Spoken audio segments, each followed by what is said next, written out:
வசனத்தை நம்ம எல்லாரும் சேர்ந்து வாசித்து அதுல இருந்து ஒரு தாட் மட்டும் நான் ஷேர் பண்றேன். நாட் மோர் தென் 5 minutes நான் எடுக்க மாட்டேன். ஓகே?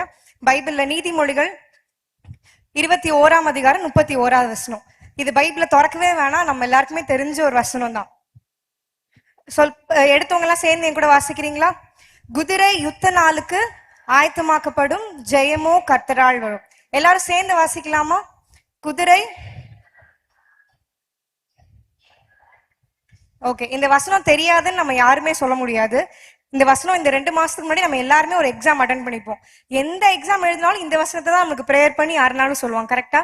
ஸோ எக்ஸாமுக்கு முன்னாடி எல்லாமே இந்த வசனம் படிச்சிருப்போம். இந்த வசனத்தோட ஃபர்ஸ்ட் பார்ட் மட்டும் நான் கொஞ்சம் ஷேர் பண்றேன்.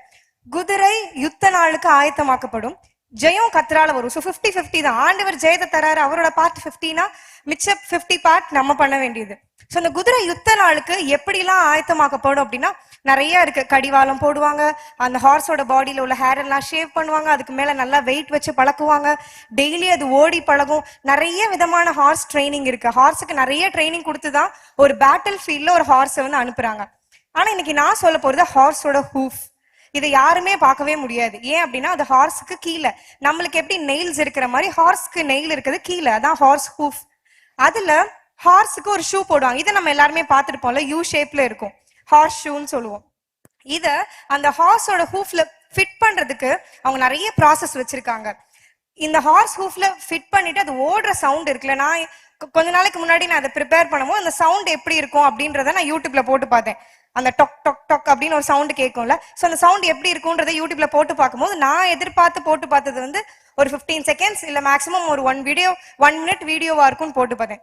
அது பார்த்தா 1 hour 5 hours வீடியோவா இருக்கு.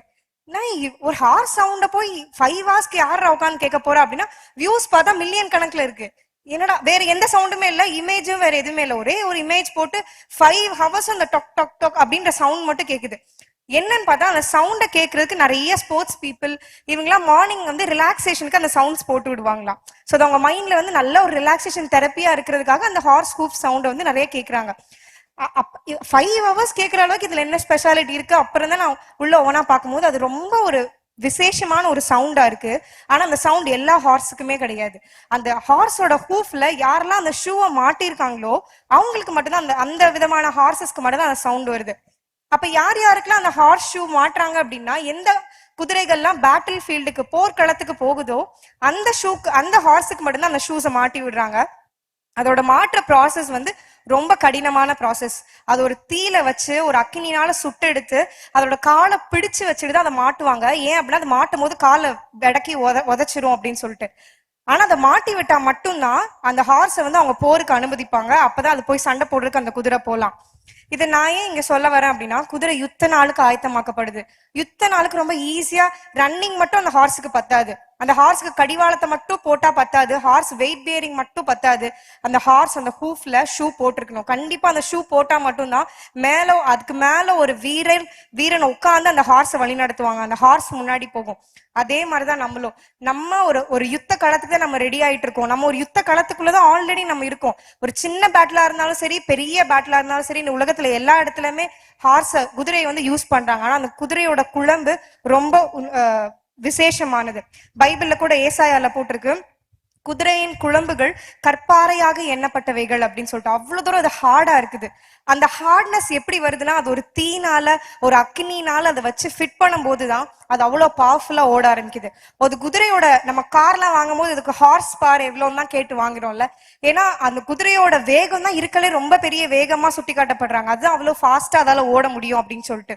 நம்மளும் அப்படிதான். குதிரை யுத்த நாளுக்கு ஆயத்தமாக்கப்படுது. நம்ம ஒரு யுத்த நாளுக்கு ஒரு நாளுக்கென்று நம்ம ஆயத்தமாக்கப்படும் போது அதோட ப்ராசஸ் ஈஸியாவே இருக்காது. கண்டிப்பா அது டஃப்பான சிச்சுவேஷனை தாண்டி தான் போக முடியும். ஆனா அந்த டஃப்பானதை தாண்டி போகும்போது அந்த ஜெயம் கர்த்தரால வரும். ஒவ்வொரு எக்ஸாம் ப்ரிப்பேர் பண்ணும்போது சரி, என்னைக்காச்சும் ஆண்டவர் சொல்லியிருக்காரா நான் உனக்காக பாத்துக்கிறேன், நீ சும்மா போய் எக்ஸாம் எழுது அப்படின்ட்டு? இல்லவே இல்லை. நம்ம கண்டிப்பா நம்மளோட பார்ட்டு செய்யணும். நம்மளோட பார்ட் எவ்வளவு கடினமா இருந்தாலும் பரவாயில்ல, எவ்வளவு முடியுமோ நம்மளோட பெஸ்ட்டை போடும் போது ஆண்டவர் அவளோட பெஸ்ட்டை போடுறதுக்கு அவர் ரெடியா இருப்பார். ஆனா நம்ம ஒப்பு கொடுக்கணும். அது அக்கினி ப்ராசஸா இருக்கு, அது ரொம்ப கஷ்டமா இருக்கு, அது ரொம்ப க்ரஷ் பண்ண வேண்டியதா இருக்கு அப்படின்னு நம்ம சொன்னோம்னா அந்த ப்ராசஸ் தாண்டி ஆண்டவர் நம்மளுக்கு ஜெயம் கொடுக்கறதும் கஷ்டமாயிரும். நம்மளும் நம்மளை விட்டு கொடுத்து ஆண்டவரோட கையில எவ்வளவு கஷ்டமா இருந்தாலும் ப்ராசஸ் பரவாயில்ல ஆண்டவரே நீங்க என்ன எடுத்து பயன்படுத்துங்க அப்படின்னு சொல்லும் போது குதிரையை யுத்த நாளுக்கு ஆயத்தமாக்க பண்ணி ஜெயத்தை கர்த்தரால கொடுப்பாரு. ஆண்டவரே இந்த ப்ராசஸ் எல்லாம் எனக்கு வேணாம், இப்ப இந்த குதிரையும் சொல்லுது எனக்கு வேணாம், இந்த ஹார்ஸ் ஹூஃப்ல இந்த ஷூஸ் எல்லாம் போட வேணாம், இவ்வளவு கஷ்டத்தெல்லாம் அனுபவிக்கவே வேண்டாம் அப்படின்னு சொன்னாலும் ஓகே தான். ஆண்டவர் வந்து ஓகே, அந்த ஹார்ஸோட தலைவன் வந்து ஓகே சொல்லிடுவாங்க. ஆனா இப்போ அந்த ஹார்ஸ் ஹூஃப்ல ஹார்ஸ் ஷூ போடாத எந்த குதிரையும் பேட்டில் ஃபீல்டுக்கு போக முடியாது.